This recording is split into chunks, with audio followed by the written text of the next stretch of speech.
తీక్షణంగా చూస్తున్న త్యాగిని సార్ అని పిలిచాడు కామత్. చూపు తిప్పుకుని కామత్ వైపు చూసి అన్నాడు త్యాగి. సార్, మీరు అతన్ని కలిసేసి వస్తే మనం ఒక ప్రొసీజర్ చేద్దాం. వచ్చాక మీరు ఈ బ్లూ నైట్రిల్ గ్లోవ్స్ వేసుకోండి, షూ కవర్స్ కూడా తీసి పెట్టాను అని అన్నాడు కామత్ వాటిని చూపిస్తూ. ఈ అభినవ్ ఖురానా ఎవరు కామత్ అని ఫోటోని చూపించి అడిగాడు త్యాగి. సార్ తెలీదు, కనుక్కుంటాను అని అన్నాడు కామత్. ఇదిగో ఈ గోడ మీద ఉన్న ఫోటో చూడు అని త్యాగి కామత్కి ఫోటో చూపించి ఫోకస్ అన్నాడు. కామత్ తలూపి తన పని చేసుకోవడం మొదలు పెట్టగానే నేను వెళ్ళి నైబర్ని కలుస్తాను అని వెళ్ళిపోయాడు త్యాగి. త్యాగి వెళ్ళి ఫ్లాట్ డోర్ పక్కనే ఉన్న పేరు డిజిగ్నేషన్ చూసి డోర్ నాక్ చేశాడు. పూరబ్ ముఖర్జీ. డోర్ ఓపెన్ చేసి పక్కకి తప్పుకుని వెళ్ళి సోఫాలో కూర్చున్నాడు. కానీ ఏం మాట్లాడలేదు. త్యాగికి అతను నర్వస్గా ఉన్నాడని అనిపించింది. నేను సబ్ ఇన్స్పెక్టర్ మనోజ్ త్యాగి, మీరేం చూసారో చెప్పండి అని ముఖర్జీ వైపు చూశాడు. సార్, పొద్దున్న నేను వాకింగ్కి వెళ్తున్నప్పుడు ఆ ఫ్లాట్ దాటాక ఏదో స్ట్రాంగ్ స్మెల్ వస్తుందని అనిపించింది. డోర్ బెల్ ప్రెస్ చేశాను, తీయలేదు. నాక్ చేసి చూస్తే డోర్ ఓపెన్ చేసే ఉందని, ఆడవాళ్ళ ఫ్లాట్కి నేను ఒక్కడనే వెళ్ళకూడదని గార్డుని పిలిచాను. గార్డు వచ్చాక ఇద్దరం కలిసి లోపలికి వెళ్ళి చూస్తే రియా చనిపోయి ఉంది అని చెప్పాడు ముఖర్జీ. అతని చేతులు ఇంకా వణుకుతూనే ఉన్నాయి. త్యాగి చూసి, మీరు వెళ్ళినప్పుడు లోపల ఇంకెవరినైనా చూసారా అని అడిగాడు. లేదు సార్, చూడలేదు, అక్కడ రియా మాత్రమే ఉంది అని చెప్పాడు. రియాకి మీకు ఎలా సంబంధం అని అడిగాడు త్యాగి. సార్, రియా చాలా మంచి అమ్మాయి, చూసినప్పుడల్లా పలకరించేది, బాగా మాట్లాడేది. తనకి ఇక్కడ ఎవరితోనూ గొడవలు లేవు. నేనైతే తను గొడవ పడడం ఎప్పుడూ చూడలేదు అని చెప్పాడు ముఖర్జీ. మీరు లోపలికి వెళ్ళినప్పుడు బెడ్రూమ్ కూడా వెళ్ళారా అని అడిగాడు త్యాగి. మేమిద్దరం బెడ్రూమ్ దగ్గర వరకే వెళ్ళి చూసి మీకు కాల్ చేసాం, కానీ లోపలికి వెళ్ళలేదు సార్ అన్నాడు ముఖర్జీ. మీరు వెళ్ళినప్పుడు విక్టిమ్ పక్కన కానీ, లివింగ్ ఏరియాలో కానీ, డోర్ దగ్గర కానీ ఏదైనా షార్ప్ ఆబ్జెక్ట్ చూసారా? కత్తి లాంటిది కానీ, ఏదైనా గ్లాస్ కానీ అని ఆగి, ఏదైనా స్కాల్పుల్ చూసారా డాక్టర్ ముఖర్జీ అని అడిగాడు త్యాగి.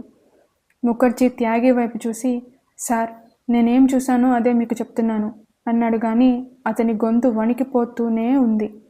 రియాకి బాయ్ ఫ్రెండ్స్ లాంటి వాళ్ళు ఎవరన్నా ఉన్నాయా అని అడిగాడు త్యాగి. సార్, అవన్నీ నాకు ఎలా తెలుస్తాయి సార్ అన్నాడు ముఖర్జీ. పోనీ నిన్న రాత్రి కానీ తెల్లవారుజామున కానీ ఎవరైనా రావటం చూసారా మీరు అని అడిగాడు త్యాగి. లేదు సార్, నేను చూడలేదు. అసలు నిన్న రాత్రి మీరు ఎక్కడున్నారు? సార్, నేను ఇంట్లోనే ఉన్నాను. సరే, మీరు మాతో పాటు స్టేషన్కి రండి, జస్ట్ రెగ్యులర్ క్వశ్చనింగ్ అంతే, మీకు ఇంకేదైనా గుర్తొస్తే చెప్పచ్చు అని పైకి లేచి ఆ గదంతా చూసి బయటకు వచ్చేశాడు త్యాగి. బయట కామత్ గ్లౌస్తో రెడీగా ఉన్నాడు. సార్, ఏమైనా తెలిసిందా అని అడిగాడు. లేదబ్బా, ఈ ముసలోడి మీద అనుమానంగా ఉంది, ఒకసారి వీడి ఇల్లు చెక్ చేయండి అని గ్లౌస్ కవర్ వేసుకుని, పొద్దున్న ఇక్కడ కింద ఎంతమంది ఉన్నారో వాళ్ళందరూ డీటెయిల్స్ తీసుకో, లోపలికి ఎంతమంది వచ్చారో, బయట ఎంతమంది వెళ్ళారో గార్డు దగ్గర డీటెయిల్స్ తీసుకుని ఫుటేజ్ చెక్ చేయి, అలాగే చుట్టుపక్కల ఫుటేజెస్ కూడా తీసుకో. ఈ ముఖర్జీ విషయమే అనుమానంగా ఉంది నాకు. ఈ ఫ్లోర్కి సీసీటీవీ ఫుటేజ్ లేదా అని సీలింగ్ వైపు చూశాడు త్యాగి. సార్, ఈ ఫ్లోర్కే కాదు, ఏ ఫ్లోర్కి లేదు, కానీ లిఫ్ట్లో స్టేర్ కేస్ దగ్గర మాత్రమే కెమెరాస్ ఉన్నాయి అన్నాడు కామత్. అవన్నీ తీసుకుని చెక్ చేయి, చూస్తుంటే వెపన్ మిస్ అయినట్టుగానే ఉంది. స్కాల్పుల్ ఏదైనా చూసారా అంటే వణికిపోతే సమాధానం ఇచ్చాడు వీడు అని ముఖర్జీ ఫ్లాట్ వైపు చూపించి, వీడి డీటెయిల్స్ చెక్ చేసి స్టేషన్కి తీసుకురా అన్నాడు త్యాగి. సార్, సప్న మేడం వచ్చారు, మీరు వస్తే ఏదో చెప్తారట అని చెప్పాడు కామత్. సరే పద, నువ్వు కూడా గ్లౌస్ వేసుకో అని కామత్కి చెప్పాక ఇద్దరు ఒకేసారి ఫ్లాట్లోకి అడుగుపెట్టారు.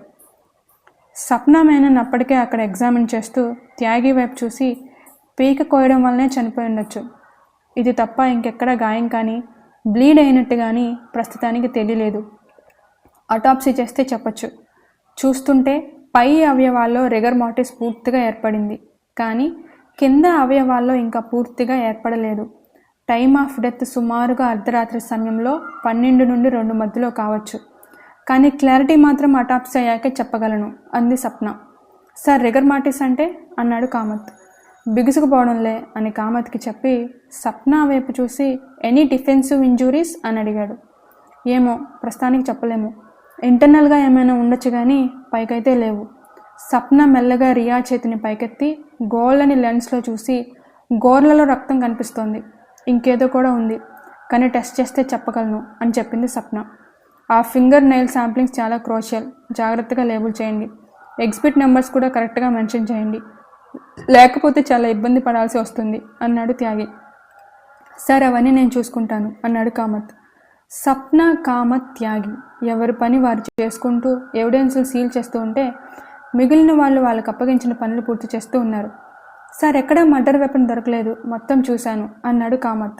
చూద్దాం, మళ్ళీ ఒకసారి వెతుకుదాంలే కామత్ అని చెప్పాడు త్యాగి.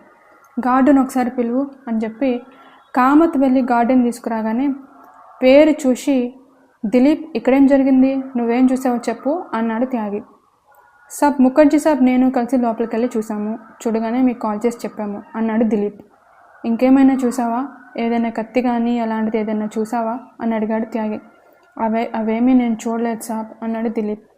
సరే, ఇంకొన్ని ప్రశ్నలు అడగాలి, మాతో పాటు స్టేషన్కి రా అని దిలీప్కి చెప్పి కామత్ వైపు చూసుకో అన్నాడు త్యాగి. కామత్ దిలీప్ని పక్కన కూర్చోబెట్టి త్యాగితో లోపలికి వచ్చేశాడు. లివింగ్ ఏరియాలో పెద్ద రక్తపు మరకలు ఏమీ లేవు. ఒక వైన్ బాటిల్ 2 గ్లాస్ టేబుల్ మీద మాత్రమే ఉన్నాయి. అందులో ఒక గ్లాస్ డమ్ విరిగిపోయింది. ఇంటిలోనికి బలవంతంగా ఎవరైనా వచ్చిన దాఖలాలు కూడా లేవు.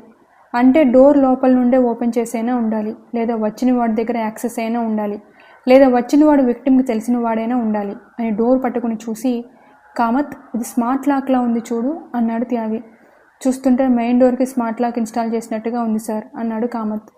త్యాగి మెయిన్ డోర్ దగ్గరికి వెళ్ళి ముట్టుకోకుండా లాక్ని ఒకసారి చూసి ఫింగర్ ప్రింట్ టెక్నీషియన్ని పిలిచి, డోర్ హ్యాండిల్ నుండి లాటెంట్ ప్రింట్స్ తీసుకోండి, ఈ స్మార్ట్ లాక్స్ కావాలి నాకు, ఇంకా bedroom door handle, wine bottle, ఆ 2 గ్లాసెస్ ప్రింట్లు జెల్ లిఫ్టర్ తోటి తీసుకుని సీల్ చేయండి అని చెప్పి కిచెన్లోకి వెళ్ళిపోయాడు త్యాగి. అంతా చూస్తున్న తనకి స్టెయిన్లెస్ స్టీల్ నైఫ్ ర్యాక్ అసంపూర్తిగా అనిపించింది. 5 ఉండాల్సిన చాకుల్లో మొత్తం 4 ఉన్నాయని గమనించి కామత్ని పిలిచాడు త్యాగి. సెట్ ఇన్కంప్లీట్గా ఉంది త్యాగి, ఒక నైఫ్ మిస్సింగ్. డిఫరెంట్ యాంగిల్స్లో ఈ సెట్ని ఫోటో తీపించి మ్యానుఫ్యాక్చరర్ డీటెయిల్స్, పొడవు, వెడల్పు, డిజైన్ డీటెయిలింగ్ అన్నీ నోట్ చెయ్యి. సీరియల్ నెంబరు తోటి మిస్ అయిన నైఫ్ కనిపెట్టొచ్చు. అది కానీ ఆ మెడగాడుతో మ్యాచ్ అయితే మన మర్డర్ వెపన్ కనిపెట్టేసినట్టే అని చెప్పాడు త్యాగి. సార్ ఎక్కడైనా వెతుకుతాం సార్, ఈ బ్లాక్లో మొత్తం 103 ఇళ్ళు ఉన్నాయి సార్ అన్నాడు కామత్. మర్డర్ చేయడం ఈజీనే కామత్, వెపన్ దాచిపెట్టడమే కష్టం, చాలా కష్టం. ఆ కష్టంలోనే మర్డర్ చేసినోడు చాలా తప్పులు చేసి మనకు క్లూస్ ఇస్తూనే ఉంటాడు.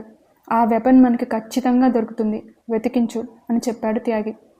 కామత్ చాకులన్నీ సీల్ చేసి ఎవిడెన్స్లో పెట్టేశాక మిగిలిన పని వేరొకరికి పురమాయించడానికి వెళ్ళబోతుంటే, బాత్రూమ్ ఎవరైనా చెక్ చేశారా అని అడిగాడు త్యాగి.